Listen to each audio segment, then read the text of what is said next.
সন্দেশখালী গেছিলেন? হ্যাঁ। মানে কি দেখলেন? সেখানকার মানুষের যে ক্ষোভ বিক্ষোভ, সেটা সাধারণ মানুষ আমরা বুঝতে পারবো না সেখানে না গেলে। এত প্রত্যন্ত জায়গা, যেখানে যদি একটা রাস্তা এবং নদীর মাঝখানে, সেখানে যদি একটা রাস্তা বন্ধ করে দেওয়া হয়, মানুষ আর যাতায়াত করতে পারবে না।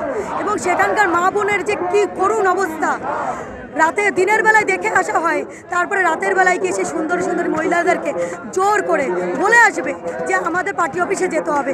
কেন যেতে হবে? না ডেকেছে, সেখানে যেতে হবে। এবং এই শিবু হাজরা 3 বছর ধরে এক একটা ঘাটের ডাক করে রেখে দিয়েছে, সেটাকে আবার 6 মাস করে এক্সটেনশন করিয়েছে। আমি যখন ভিডিওকে জিজ্ঞাসা করলাম আপনারা এইগুলো কেন করছেন, বলে এটাই সিস্টেমে চলছে। আমি বলি কি এটা গায়ের জোরের সিস্টেম? না, এখানে শিবু হাজরা এটাই করেছে। শিবু হাজরা 111 জনের নাকি আমি কমপ্লেন করেছেন। তিনি তো একজন ক্রিমিনাল, ওনার নামে তো কেস হয়ে আছে। তাহলে উনি কী করে থানায় গেলেন? আর একজন থানায় গিয়ে তাকে কেস করতে হয়, তাহলে উনি কী করে কেস রেজিস্ট্রি করতেন? এবং সেখানকার মা বোনদেরকে দিনের পর এবং একদিন বা এক বেলার জন্য সেখানে ডেকে নিয়ে যায় না। যদি কাউকে ভালো লাগে তাকে 2-3 দিন, এবং একজন না, শুধু শিবু হাজরা না, সাথে আরও লোকজন থাকে। এবং পুলিশের কাছে গেলে যেমন বলছে তৃণমূল সরকারে বলছে কেন পুলিশের দ্বারস্থ হচ্ছে না, পুলিশের কাছে গেলে বলছে যাও শিবু হাজরার কাছে যাও, যাও শাহজাহানের কাছে যাও। আর বাবা, পুলিশ প্রশাসন তো শিবু হাজরার কোলে বসে রয়েছে, তো কি করে সে এই কথাগুলো শুনে? একজন ভিডিও, সে পর্যন্ত টিএমসির কথায় উঠছে বসছে, সেখানে সাধারণ পুলিশ কি করে এই করবে? আপনি কবে গেছিলেন? আমি এই মাসের 2 তারিখে ছিলাম ওইখানে, এবং আমি লাস্ট শনিবারে ওইখানে ছিলাম, রবিবারে ওইখানে ছিলাম, পুরো হিঙ্গলগঞ্জ। মানে প্রথম আপনি গেলেন 2 তারিখে, ফেব্রুয়ারি 2 তারিখে? হ্যাঁ। এর আগে তো যে ঘটনাগুলো ঘটছে, এর আগে আমি গেছি ওইখান থেকে আমার দূর দূরান্ত থেকে আমার ক্লায়েন্টরা আছে, যাদের কাছে আমি শুনতে পেতাম যে তাদের করুণ অবস্থা। কিন্তু আমি গিয়ে সেখানে বুঝতে পারলাম যে সত্যি তারা, আমি একজন অ্যাডভোকেট, বারাসাত করে প্র্যাকটিস করি। আমি ভারতীয় জনতা পার্টির রাজ্যের এসসি মোর্চার, এখন আমি উত্তর 24 পরগনার কনভেনার।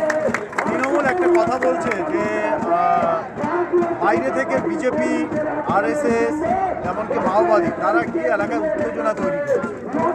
পুরোপুরিভাবে ওইখানে তো নিজেদের তৈরি করা সব কিছু, শাহজাহান আর এই শিবু হাজরা তৈরি করা। শাহজাহান এবং শিবু হাজরাকে মানুষ এতটা ভয় পায়, পুলিশ প্রশাসন ওকে মানে ভগবান মনে করে ওইখানকার মানুষ। এবং প্রত্যেকটা মানুষের ভেড়ি এবং জমি সব কিছু কেড়ে নিয়ে বসে আছে, এবং প্রত্যেকটা মানুষের ভেড়ি থেকে প্রত্যেক মাসে।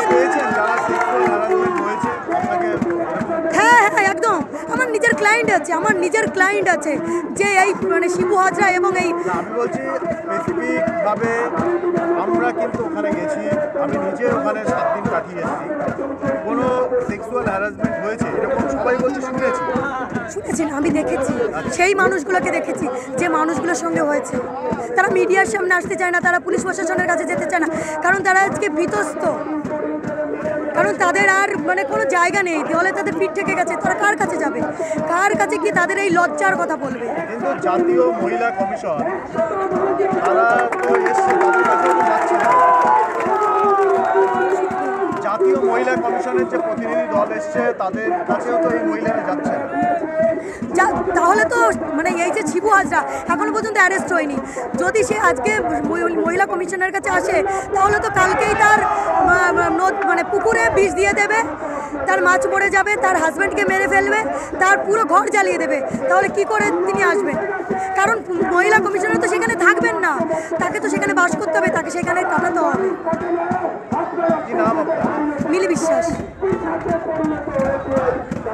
কোথাও একটা চোরা ভয়।